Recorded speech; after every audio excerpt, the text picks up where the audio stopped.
Assalamualaikum warahmatullahi wabarakatuh. Alhamdulillahirabbil alamin wa bihi nasta'in wa ala umuri dunya wa din. Wassalatu wassalamu ala asrafil anbiya'i wa mursalin wa ala alihi wa sahbihi azmain amma ba'du. Segala puji kita panjatkan kehadirat Allah Subhanahu wa taala atas segala nikmat yang diberikan kepada kita semua, yakni nikmat sehat, nikmat taufik, hidayah, inayah, dan nikmat yang paling besar adalah nikmat iman dan Islam. Salawat serta salam tak lupa kita sanjungkan kepada junjungan Nabi besar kita, Nabi Muhammad Sallallahu Alaihi Wasallam, beserta seluruh keluarganya dan kerabatnya. Semoga kita semua mendapatkan syafaatnya. Amin ya robbal alamin. Sebelumnya, izinkan saya memperkenalkan diri terlebih dahulu. Nama saya Tiara Indah Cayani dari kelas 12 MIPA 5. Pada kesempatan ini, saya akan membawakan materi mengenai jodoh. Hadirin rahimakumullah, kalau kita berbicara mengenai jodoh, pastinya kita selalu bertanya-tanya, entah itu kepada teman, kerabat, guru, ataupun sekaligus kepada Allah Subhanahu wa taala yang sekaligus meminta petunjuk kepadanya. Ada yang bilang jodoh itu cerminan diri kita sendiri, dan ada juga yang bilang jodoh itu bisa jadi orang-orang yang berada di sekitar kita. Begitu banyak anggapan mengenai jodoh. Seperti yang kita ketahui bahwa urusan jodoh ada di tangan Allah Subhanahu wa taala. Jodoh juga merupakan misteri yang sampai detik-detik pernikahan pun belum tentu kita tahu apakah benar orang yang kita nikahi memang benar-benar yang Allah ciptakan untuk kita. Namun Allah Subhanahu wa taala berfirman dalam Quran surat An-Nur ayat 21, A'udzubillahi minasyaitonirrajim. Bismillahirrahmanirrahim. Wa min ayati an khalaqal lakum min anfusikum azwajan litaskunu ilaiha wa ja'alna bainakum mawadatan wa rahmah. Inna fi dzalika laayatil liqaumin yatafakkarun. Shadaqallahul azim. Yang artinya, dan di antara kekuasaannya ialah dia menciptakan untuk istri-istri dan jenismu sendiri, supaya kamu cenderung dan merasa tentram kepadanya, dan dijadikannya di antaramu rasa kasih dan sayang. Sesungguhnya pada yang demikian itu benar-benar terdapat tanda-tanda bagi yang berpikir. Dari ayat tersebut, kita dapat mengetahui bahwa Allah Subhanahu wa taala menciptakan kita berpasang-pasangan. Begitupun dengan manusia yang berpasang-pasangan tentunya. Ada perempuan, ada pula laki-laki. Dalam Islam, kita harus meyakinkan bahwa Allah Subhanahu wa taala telah menciptakan kita termasuk jodoh dan pasangan kita. Hal ini tidak lepas dari ilmu Allah Subhanahu wa taala.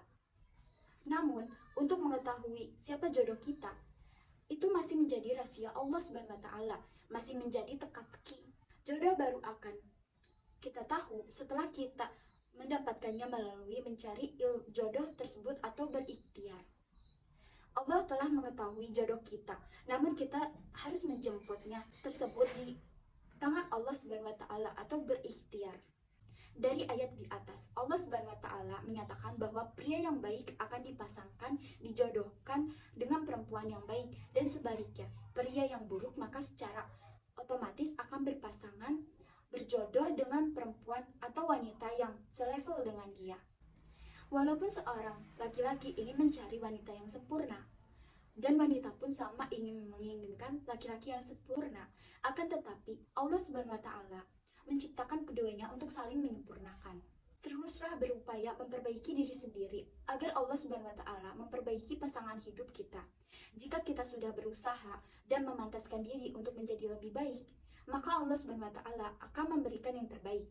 Hal ini pula memberikan sinyal tanda bagi kita mencari jodoh adalah sebuah proses menjadi baik. Karena proses yang baik akan mengantarkan kita untuk memberikan jodoh yang baik. Gagal dalam berusaha atau menjadi orang baik, maka sama saja kita tidak berhasil dapatkan jodoh yang tidak baik. Pengertian jodoh yang baik pun harus kita sesuaikan dengan ajaran Islam. Islam membolehkan seseorang memilih jodohnya sesuai dengan kriteria. Dari Umar Hurairah RA, Rasulullah Shallallahu Alaihi Wasallam bersabda, seseorang perempuan dinikahi karena 4 perkara: karena hartanya, karena kedudukannya, karena kecantikannya, atau karena agamanya. Pilihlah yang beragama, maka kau akan beruntung. Ciri terpenting menurut hadis ini adalah beragama. Harta bisa hilang atau berkurang, bahkan kadang-kadang menyusahkan. Turunan yang baik misalkan, kepahlawanan tidak akan menjadi jaminan. Kecantikan sendiri pun mudah hilang seiring berjalannya waktu, bahkan tak jarang memicu perpecahan keluarga. Dan terakhir, agama. Dan inilah menjadi jaminan kebahagiaan rumah tangga. Hadis Rasulullah Shallallahu Alaihi Wasallam mengatakan bahwa janganlah kalian menafkahkan wanita karena kecantikannya. Mungkin justru kecantikannya itu yang menyebabkan ia sesat. Jangan menafkahi wanita karena hartanya banyak. Mungkin harta itu akan menyebabkan ia sesat atau sombong.